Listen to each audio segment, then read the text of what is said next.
the first crazy type of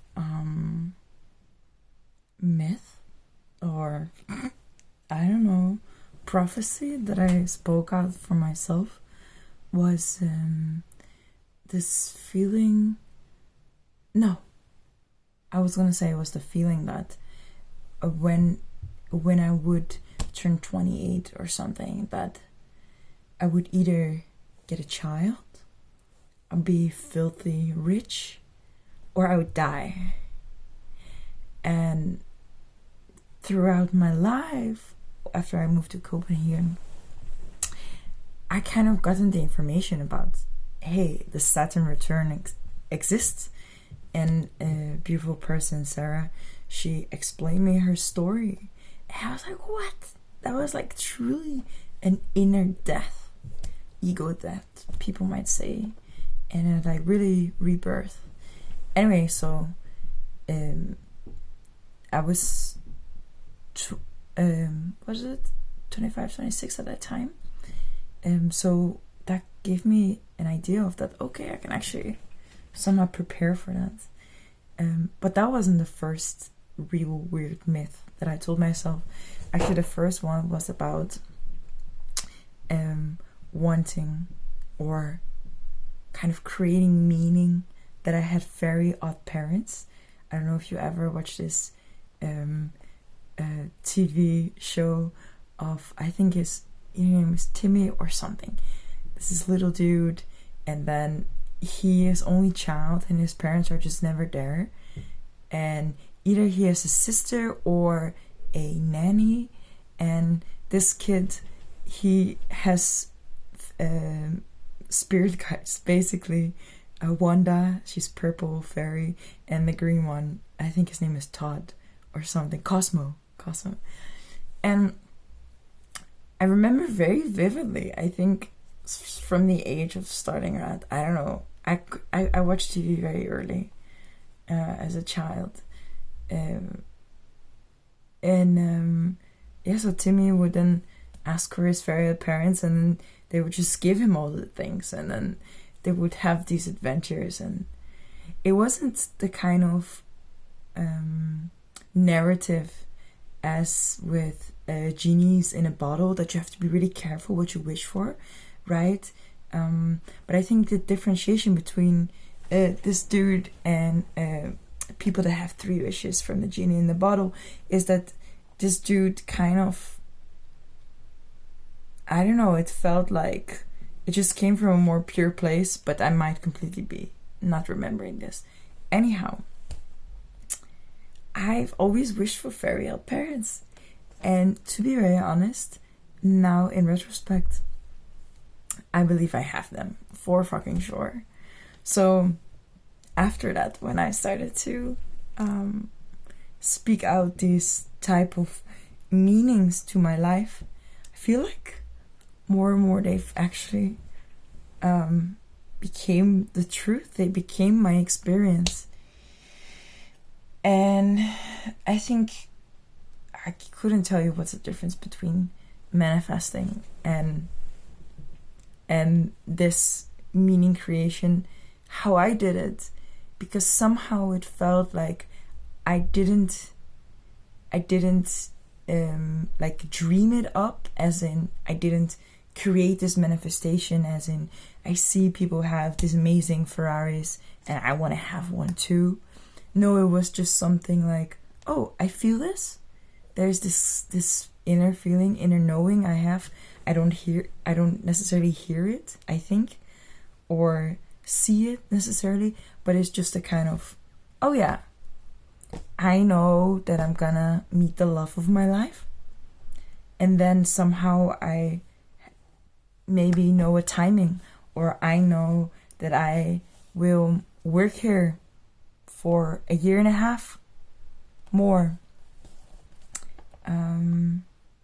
Yeah, so perhaps it's basing intuition, I don't know, but yeah, I also knew when I would meet the love of my life, and it's still up in the air to see if we will actually end up together. I hope that we choose each other.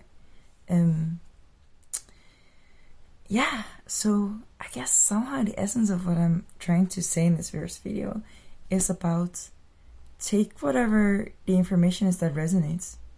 And somehow, I mean, I just had a lot of fun with saying out these things, and I made jokes with my friends around it and be like, oh yeah, and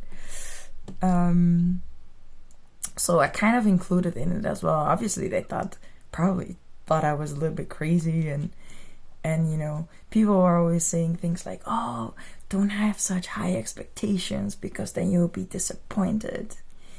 And to be honest, I don't care.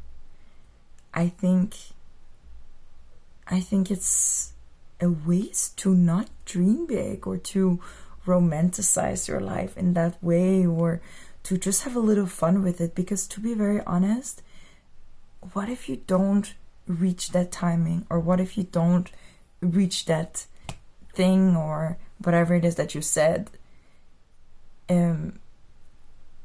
Then perhaps you might have forgotten about it already, or people are like, oh, weren't you supposed to be in love and be married right now because that's what you said, right?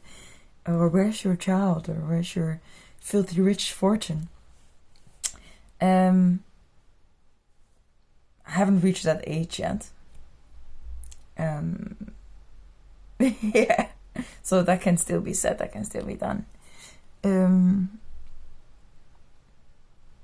Yeah, it's interesting. And now I'm reading back around the time when I said that I would find the love of my life. It's such an interesting experience. Oh, that's actually, I guess, for me, very big reason why I write. I write. And so, even if I listen to new information, I watch a lot of tarot card readings, or,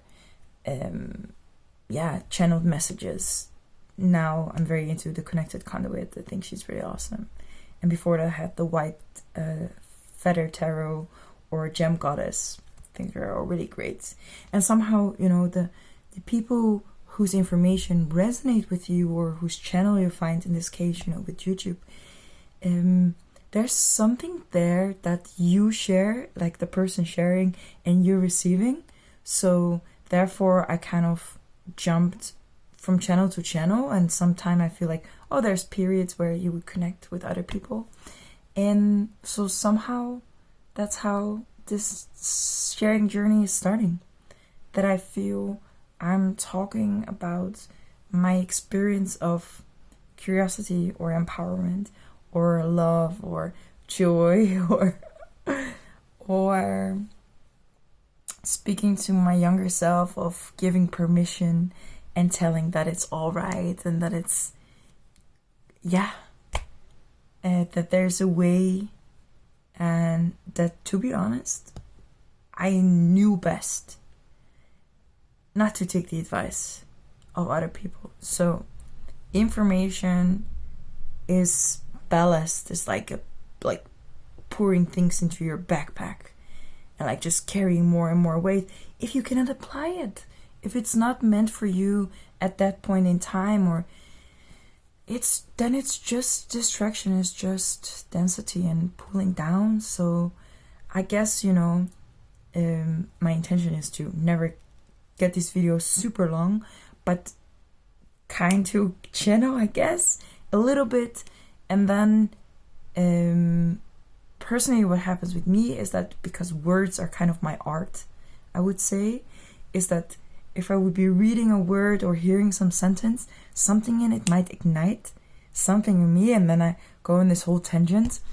And actually for that I use, for example, chatbots nowadays. So I'll be using Perplexity AI, and then when there's a word that stands out to me, I just put it in there and have a little, oh, what about this? Or what's this connection? And it might use new words, and I'm like, what? This is so cool. So for example, my word of the day is constructive purpose. Constructive purpose.